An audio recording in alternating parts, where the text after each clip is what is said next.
नमस्कार दोस्तों, मैं साकिब मलिक स्टडी ट्रायंगल में आप सभी का स्वागत करता हूं।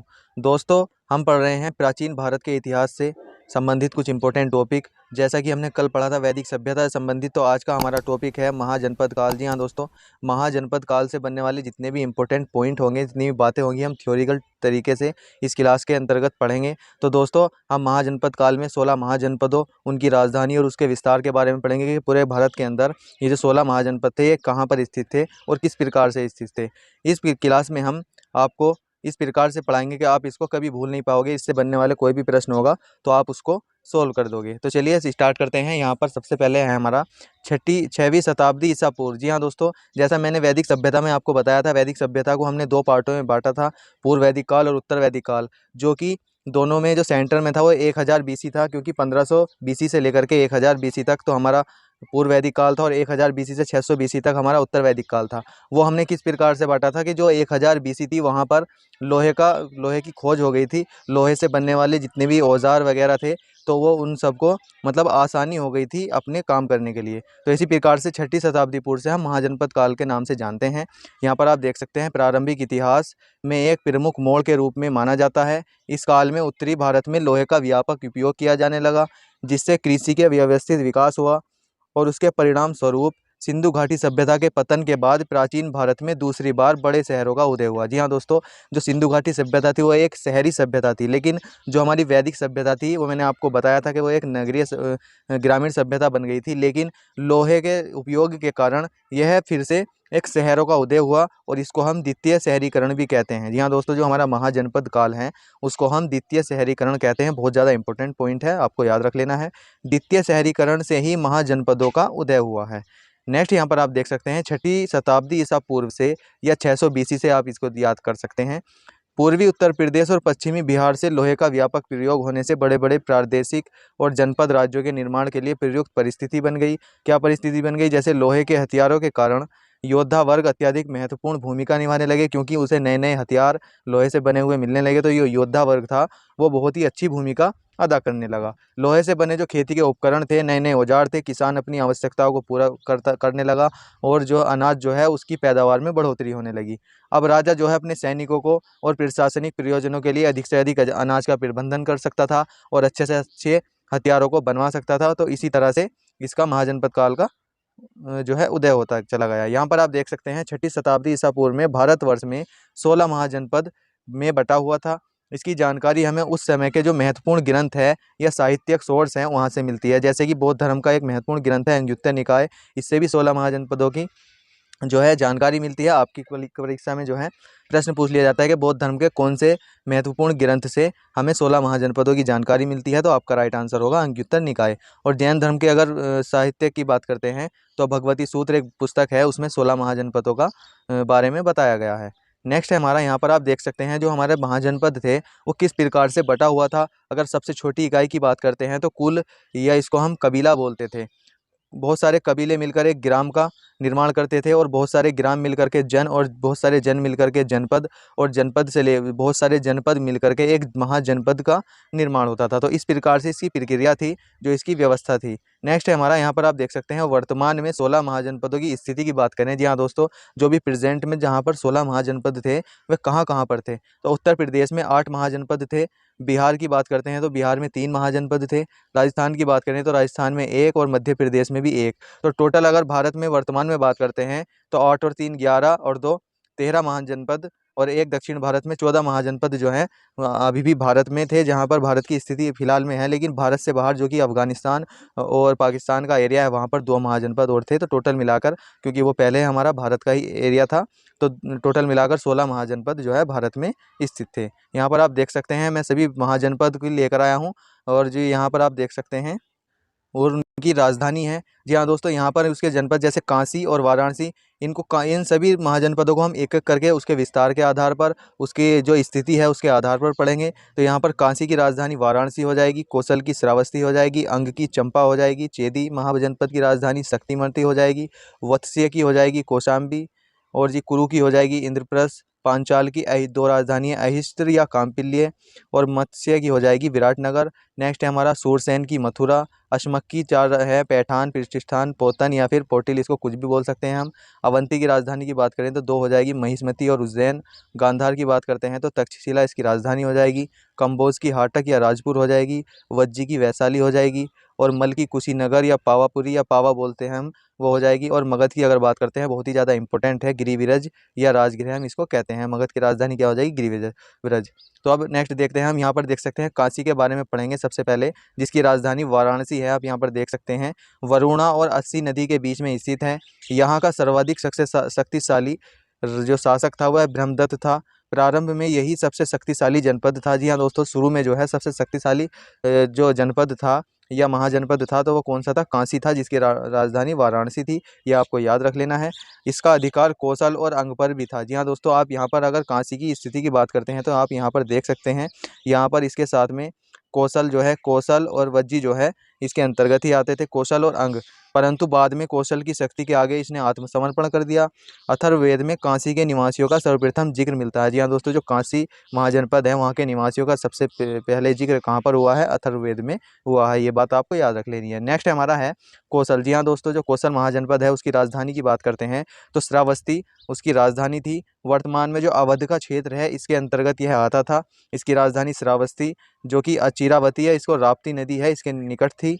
और यह एक चंद्राकार रूप से बसा हुआ था। यहाँ का सर्वाधिक प्रसिद्ध शासक था पिरसेनजीत। जी हाँ दोस्तों, पिरसेनजीत, जो कि इक्ष्वाकु कुल का था। ये आपको याद रख लेना है। अगर हम कौशल की स्थिति की बात करते हैं, आप यहाँ पर देख सकते हैं, ये कौशल की स्थिति हो जाएगी। हमारे भारत के अंदर यहाँ पर कौशल था। नेक्स्ट बात करते हैं अंग। जी हाँ दोस्तों, जो अंग महाजनपद था उसकी राजधानी चंपा थी। यह आधुनिक जो भागलपुर और मुंगेर का एरिया है इस जिले में अवस्थित थी। इसकी राजधानी चंपा, और चंपा को ही पुराणों में क्या कहा गया है? मालिनी कहा गया है। बहुत ज़्यादा इंपॉर्टेंट है। ये आप देख सकते हैं, चंपा नदी अंग और मगध के बीच में सीमा का निर्धारण करती है। जी हाँ दोस्तों, जो हमारा मगध महाजनपद था और अंग महाजनपद था, उसके बीच में जो सीमा का निर्धारण करती थी वो कौन करती थी? चंपा नदी करती थी। आप यहाँ पर देख भी सकते हैं, ये अंग राज्य हो जाए, अंग महाजनपद हो जाएगा और ये यहाँ पर मगध हो जाएगा। नीचे मगध और ऊपर अंग हो जाएगा। तो इनके बीच में जो नदी थी उसका नाम क्या था? चंपा नदी था। नेक्स्ट है हमारा चेदी जो है। जी हाँ दोस्तों, चेदी महाजनपद की अगर राजधानी की बात करते हैं तो शक्तिमती इसकी राजधानी थी। यह आधुनिक जो बुंदेलखंड है, यहाँ पर आप देख सकते हैं, जो पश्चिमी उत्तर प्रदेश का एरिया है, तो यहाँ पर आप देख सकते हैं चेदी जो है ये आधुनिक बुंदेलखंड के एरिया में अवस्थित थी। इसकी राजधानी की बात करते हैं तो शक्तिमती थी। नेक्स्ट आप देख सकते हैं वत्स्य। जी हाँ दोस्तों, वत्स्य महाजनपद की बात करें तो इसकी राजधानी कौशाम्बी, जो कि कौशाम्बी बौद्ध और जैन दोनों धर्मों के लिए एक प्रमुख केंद्र था। यहाँ पर आप देख सकते हैं, यह जैनियों के छठे तीर्थंकर जो पद्म प्रभु थे, जिनका नाम पद्म प्रभु था, उनकी जन्मस्थली क्या है? कौशाम्बी है। यहीं के जो प्रभासगिरी पर्वत है वहाँ पर उन्होंने तप किया था और वह यहीं पर यमुना नदी के किनारे स्थित थी। यहाँ पर आप देख सकते हैं। अगर हम वत्स की स्थिति की बात करें तो यहाँ पर आपको रेड कलर में दिख रहा होगा, ये वस्त जो है हमारा महाजनपद हो जाएगा। नेक्स्ट है हमारा कुरु। जी हाँ दोस्तों, कुरु की बात करते हैं तो इसकी राजधानी इंद्रप्रस्थ हो जाएगी। यह एक आधुनिक, यहाँ पर आधुनिक जो दिल्ली, मेरठ और थानेश्वर का एरिया है, यहाँ पर ये स्थित थी। और महात्मा बुद्ध के समय यहाँ पर जो शासक था वो कौरव्य था। यहाँ के लोग जो है बल और बुद्धि के लिए विख्यात थे। जी हाँ दोस्तों, बल और बुद्धि के लिए विख्यात वहाँ के लोग थे, दिल्ली और मेरठ के एरिया के, जहाँ पर इंद्रप्रस्थ या इसको कुरु के नाम से हम जानते हैं। जो हस्तिनापुर नगर है वो इसी में ही पड़ता था। ये आपको याद रख लेना है। अगर हम कुरु की स्थिति की बात करते हैं तो कुरु की स्थिति अगर मैप में देखें तो आप यहाँ पर देख सकते हैं, ये यहाँ पर दिल्ली और मेरठ का एरिया हो जाएगा। नेक्स्ट है हमारा पांचाल। जी हाँ दोस्तों, अगर पांचाल की बात करते हैं तो पांचाल महाजनपद की जो राजधानी थी वो अहिचित्र और काम्पिल्य थी, दो इसकी राजधानी थी। यह आधुनिक रुहेलखंड, बरेली, बदायूं, फर्रुखाबाद के क्षेत्र में विस्तृत था। पांचाल दो भागों में विभाजित था। आप यहाँ पर देख सकते हैं, ये एरिया जो पांचाल का है, पांचाल दो भागों में विभाजित था। उत्तरी पांचाल की राजधानी जो थी वो अहिस्त्र या अहिक्षेत्र थी। और दक्षिणी पांचाल की अगर हम बात करें तो इसकी राजधानी काम्पिल्य थी। बहुत ज़्यादा इंपॉर्टेंट है, आपकी परीक्षा की दृष्टि से आपसे मालूम कर लिया जाता है कि काम्पिल्य किस महाजनपद की राजधानी थी, तो आपको याद बता देना है कि दक्षिणी पांचाल की राजधानी काम्पिल्य थी। जो कान्याकुंभ जो है, जिसको हम कन्नौज बोलते हैं, इसी के अंतर्गत आता है। नेक्स्ट है हमारा मत्स्य महाजनपद। मत्स्य महाजनपद की अगर राजधानी की बात करते हैं तो विराटनगर जो है इसकी राजधानी थी। यह आधुनिक जयपुर के निकट स्थित है। इसका संस्थापक विराट था। यहाँ पर आप देख सकते हैं मत्स्य जनपद, जो कि आधुनिक जयपुर के पास राजस्थान के एरिया में है। नेक्स्ट है हमारा यहाँ पर सूरसेन की बात करते हैं। सूरसेन महाजनपद जो कि मथुरा इसकी राजधानी थी। यहाँ का शासक कौन था? अवंतीपुत्र था। यह महात्मा बुद्ध का शिष्य था। इसी के माध्यम से मथुरा में जो बौद्ध धर्म था उसका प्रचार प्रसार हुआ था। तो अगर सूरसेन की बात करते हैं तो आप यहाँ पर देख भी सकते हैं, ये एरिया जो है ये सूरसेन महाजनपद का हो जाएगा। यहाँ पर आप ब्लू कलर में इसको बना हुआ भी देख सकते हैं, सूरसेन। नेक्स्ट है हमारा असमक। जी हाँ दोस्तों, असमक महाजनपद की अगर हम बात करें तो इसकी राजधानी को हम पैठान, प्रतिष्ठान, पोतन या फिर पोटिल भी कह सकते हैं। यह दक्षिण में स्थित था, एकमात्र ऐसा महाजनपद था जो कि दक्षिण भारत में स्थित था। आप यहाँ पर देख सकते हैं, ये असमक महाजनपद है। यह गोदावरी के तट पर अवस्थित था। यहाँ पर जो इक्ष्वाकु वंश के शासक थे उन्होंने शासन किया था। नेक्स्ट हम देख सकते हैं अवंती को। जी हाँ दोस्तों, बहुत ज़्यादा इंपॉर्टेंट है अवंती। और यहाँ पर आप देख सकते हैं इसकी राजधानी उज्जैन और महिष्मती, दो राजधानी थी। यहाँ का शासक चंड प्रद्योत था जो कि महासेन था। मतलब यहाँ का जो शासक था चंड प्रद्योत महासेन नाम का था। यह राज्य दो भागों में विभक्त था, उत्तरी अवंती और दक्षिणी अवंती। अगर उत्तरी अवंती की बात करते हैं तो इसकी राजधानी उज्जैन हो जाएगी और दक्षिण अवंती की राजधानी महिष्मती हो जाएगी। दोनों राजधानियों के बीच की बात करते हैं तो वेदवती नदी जो है दोनों राजधानियों के बीच बहती है। अगर अवंती की हम मैप में स्थिति की बात करते हैं तो आप यहाँ पर देख सकते हैं अवंती मैप में मैंने आपको हाईलाइट करके बता दिया है। अगला है आपका गांधार। जी हाँ दोस्तों, गांधार जो महाजनपद था उसकी राजधानी तक्षशिला थी। गांधार जो है काबुल की घाटी में अवस्थित है। जी हाँ दोस्तों, जो मैंने आपको बताए थे कि दो जो भारत से बाहर जो वर्तमान में स्थिति जिन महाजनपदों की है, एक गांधार है और एक काम्बोज है। तो आप यहाँ पर देख सकते हैं गांधार की स्थिति जो कि काबुल की घाटी में अवस्थित है। नेक्स्ट है हमारा काम्बोज। जी हाँ दोस्तों, काम्बोज की राजधानी की बात करते हैं तो हाटक और राजपुर थी। काम्बोज अपने घोड़ों के लिए प्रसिद्ध था। यह गांधार का पड़ोसी राज्य था जो और अफगानिस्तान में यह पड़ता है। यहाँ पर आप देख सकते हैं काम्बोज को। नेक्स्ट है हमारा वज्जी। जी हाँ दोस्तों, अगर वज्जी की बात करें तो वज्जी की राजधानी क्या हो जाएगी? वैशाली हो जाएगी। यह 8 जनों का संघ था जिसमें सबसे प्रमुख लिच्छवी थे। जी हाँ दोस्तों, मैंने आपको जन के बारे में बताया। जन, बहुत सारे जन मिलकर के एक जनपद का निर्माण करते हैं। तो 8 जनों से मिलकर एक संघ था वज्जी। इसने सबसे प्रमुख लिच्छवी थे। जी हाँ दोस्तों, लिच्छवी वंश का शासन यहाँ पर था। इनकी राजधानी क्या थी? गंडक नदी के तट पर अवस्थित थी जो कि वैशाली थी। गंगा नदी जो है वज्जी और मगध के बीच की सीमा का निर्धारण करती है। यहाँ पर आप देख सकते हैं ये वज्जी का एरिया हो जाएगा और ये मगध हो जाएगा। तो इनके बीच की सीमा जो निर्धारण करती है वो कौन करती है? गंगा नदी करती है। यहाँ पर आप देख सकते हैं इस संघ में 8 न्यायालय थे। लिच्छवी गणराज्य जो है विश्व का पहला गणतंत्र माना जाता था। बहुत ज़्यादा इंपॉर्टेंट पॉइंट आपकी परीक्षा की दृष्टि से है। आपकी परीक्षा में एक बार सवाल मालूम भी कर लिया है कि ऐसा कौन सा महाजनपद था जो कि एक विश्व का सबसे पहला गणतंत्र माना जाता है। नेक्स्ट है हमारा मल। जी हाँ दोस्तों, अगर मल महाजनपद की बात करें तो कुशीनगर जो है इसकी राजधानी हो जाएगी और पावा भी इसकी राजधानी हो जाएगी। यह जो है आधुनिक उत्तर प्रदेश के जो देवरिया जिला है वहाँ पर पड़ता था। यह 2 भागों में विभक्त था। इसके उत्तरी भाग की राजधानी कुशीनगर थी और दक्षिणी भाग की राजधानी की बात करते हैं तो पावा थी। अगर इसकी हम मैप में स्थिति की बात करते हैं तो मल की मैप की स्थिति आप यहाँ पर देख सकते हैं।